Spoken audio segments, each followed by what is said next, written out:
അജയുടെ മനസ്സില് ഭൂമിയോ? അവളാണെങ്കി അവനെ വട്ടം പിടിച്ചിരിക്കും. അജയുടെ ബുള്ളറ്റിന്റെ പിന്നിരുന്ന് പോകുന്നത് ഞാൻ കണ്ടതാ. നിർബന്ധിച്ചിട്ടാണെങ്കിലും അജയ് ഇങ്ങനെ ഒരു തീരുമാനം എടുത്തു എന്നറിഞ്ഞ അവൾ അടങ്ങിയിരിക്കും.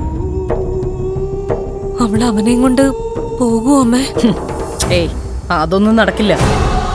നീ അവളെ വിട്ടേക്ക്. ഒരു ഭൂമിയും ആകാശവും അവളെ കൊണ്ട് ഒന്നും ചെയ്യാൻ പറ്റില്ല.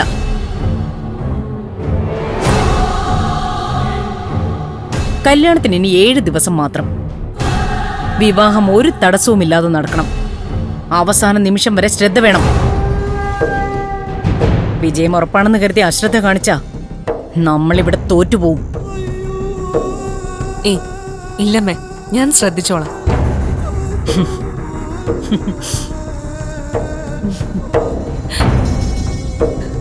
അവനെ മാത്രമല്ല, ഈ കൊട്ടാരത്തിന്റെ താക്കോല് നിനക്ക് കിട്ടാൻ പോവാ.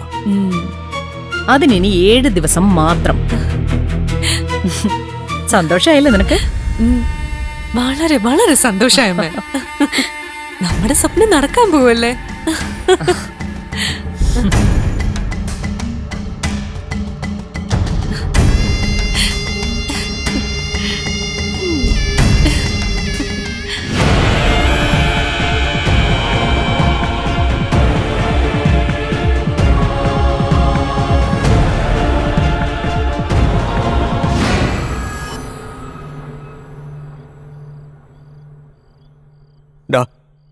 മനസ്സിലുള്ളത് നീ അവരോടൊന്ന് പറയും.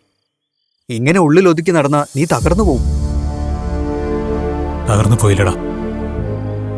എല്ലാവരും പറയുന്നു മോതിരം മാറിയ ജീവിതം മാറുമെന്ന്. പക്ഷേ എന്റെ ജീവിതം മാറില്ല. എന്റെ മനസ്സിപ്പോ എന്റെ നയനയുടെ കൂടെ. അവൾ എന്റെ പൊന്നനീത്യ. അവൾക്കൊരു മുള്ളുകൊണ്ട് ആദ്യം വേദനിക്കുന്നത് എനിക്കാ. എന്നിട്ടും വലിയൊരു വേദന അന്ന് ഏട്ടൽ നിന്നും അവൾ എങ്ങോട്ടോ പോയി. ഇന്നും ഞാൻ അവളെ പ്രതീക്ഷയോടെ കാത്തിരിക്കുക. എവിടെ നിന്നെങ്കിലും അവളുടെ ഒരു ഫോൺ കോൾ, ഏട്ടാന്നൊരു വിളി, അത് കേൾക്കാൻ ഞാൻ കൊതിയോടെ കാത്തിരിക്കുക. അവള് വരട്ടെ. അവള് വന്നാ ഞാൻ ആദ്യം ചെയ്യുന്നത് അവളുടെ കൈപിടിച്ച് നിന്റെ കയ്യിൽ ഏൽപ്പിക്കുക. നിങ്ങൾ രണ്ടുപേരും ഒന്നിച്ച് ജീവിക്കണമെന്നായിരുന്നു അവളുടെ ആഗ്രഹം. എന്റെ ആഗ്രഹം അത് തന്നെയാ. അത് നടക്കോടാ. വരുവടാ, ഒരു ദിവസം അവള് വരും. അവൾക്ക് അവളുടെ അജയെ അങ്ങനെ മറക്കാൻ പറ്റൂ? അവളുടെ ഏട്ടനെ മറക്കാൻ പറ്റൂ?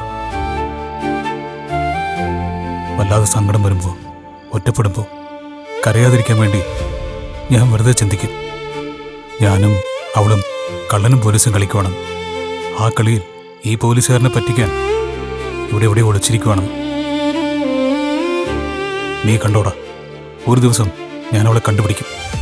ഇല്ലെങ്കിൽ അവൾ എൻ്റെ മുന്നിൽ വന്ന് കീഴടങ്ങും. അഞ്ജനയുടെ കൈവിരലിൽ മോതിരം അണിയിക്കുമ്പോൾ ഞാൻ അവളെക്കുറിച്ച് ഓർത്തു. ആഗ്രഹിച്ചതൊന്ന്, നടന്നത് വേറൊന്ന്.